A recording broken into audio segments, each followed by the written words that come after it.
What's up, everybody? It's the homie Truth Teller, the street reporter, and today is actually King Von's birthday. Happy birthday, homie! Um, I think he was one of the dopest artists in the drill culture, in my opinion. This guy blew up fast. He had the background, the feeling, the temperament. You can tell that the shit he was rapping about, it was a high chance that he probably did that shit. I think people liked it that. Unfortunately, he lost his life due to gun violence very early. I believe today he would have been 28 years old. I believe he would have been a multi-millionaire, and I believe he would have been top of the business in this shit right here. This guy was blowing up quick, and he did it without a lot of top features and shit. You know, this guy was like damn near a major rapper, but moved around like an independent rapper because he did songs with all his homeboys. He didn't give a fuck that he was super famous. He still gave opportunities to his homeboys, which I thought was dope. Now, don't get me wrong. I hear the stories about that ain't what this about, though. That ain't my fight. I can tell you that I do think this guy would have been as big as Lil Durk, in my opinion. He found a way to make diss records marketable. Most people was doing 10,000, a million, 2 million, 3 million on a disc record. King Von was doing 80 million on a disc record, 100 million views on a disc record. You know, this guy clearly had that feeling. He was flamboyant. There was something about him that you can tell he was gonna blow up.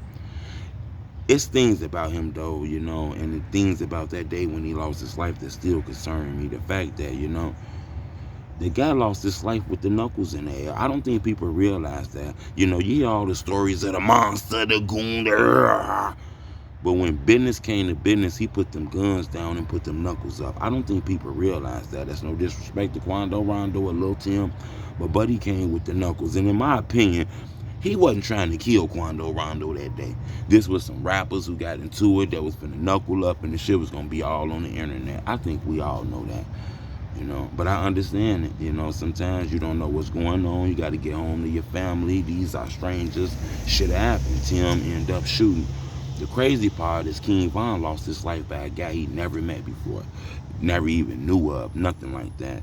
That wasn't really his op. So that's why I say it's things about that whole day that's kind of crazy. I just wish those guys probably never would have got to that point or something like that. Maybe they both would be here. I think Lil Tim caught, a short end of the stick too in a way because that wasn't his fight. That wasn't his issue. That wasn't his beef. In his mind, he was probably protecting somebody. He got through in that shit. Lil Durk got through in that shit. Young NBA young boy got through in that shit. Quando Rondo was getting pushed out. Nobody talk about him no more, but he the reason this fight happened. That's why I tell people I think that's crazy. But in my opinion, King Von is the legend. I think he would have been at the top of the top, in my opinion. This guy was gaining momentum that only people that signed to Rock Nation and big ass labels can gain. He was gaining that shit. When he lost his life, you see superstars all in his comment section. So people knew that he was dope. You know what I'm saying? So I just tell people that, man. I ain't really got a long story today. This is not one of them days to tell you about his past and tell you about shit he did. This is a day to celebrate the legend. In my opinion, King Von is a top 10 drill rapper. And he only been rapping for a little while in this shit. I find that crazy. Everybody he touched got an opportunity to monetize. He helped bless a lot of people. It's people that work at Grubhub that done deliver the pieces to his houses doing interviews about him. So it's like King Von had that golden field. Anything touched him was on from that point. You see his sisters got a career. You see all his homies got a career. His manager got a career. So I just say, that King Von effect was strong. This guy helped his homies. He broke the bag with his homies, and the guy moved around like he wasn't a famous rapper. It was, man, look, this is no rumor. This guy had millions of dollars. He was one of the top artists in the game, and he was walking through those projects. So I don't think people understand that. I do think that, he not from Hollywood. He not from Los Angeles. He came straight from the motherfucking jail to the superstar land. I don't think he realized that it wasn't a good idea to be knuckling up with a famous rapper outside of a nightclub when everybody's worried about shit. I don't think he realized that that can be dangerous. Some guys running up on Lil Durk, knuckling them up and shit with his homeboys in a car that might not go your way. So I don't think, King Von was in the industry long enough to do shit like that.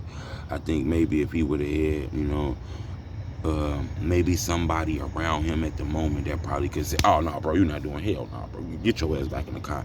Maybe things could have went different. But then again, Von was strong mentality, so he had an issue. He was probably knuckling him himself. But I want to say happy birthday, legend. Today gonna be a day we're gonna listen to your music all day, man. So salute the legend King Von. And before I get up out of here, I want to ask y'all. Do you think King Von will still be that King Von on the come up, got fans doing millions of views? Or do you think King Von would have made it to the top?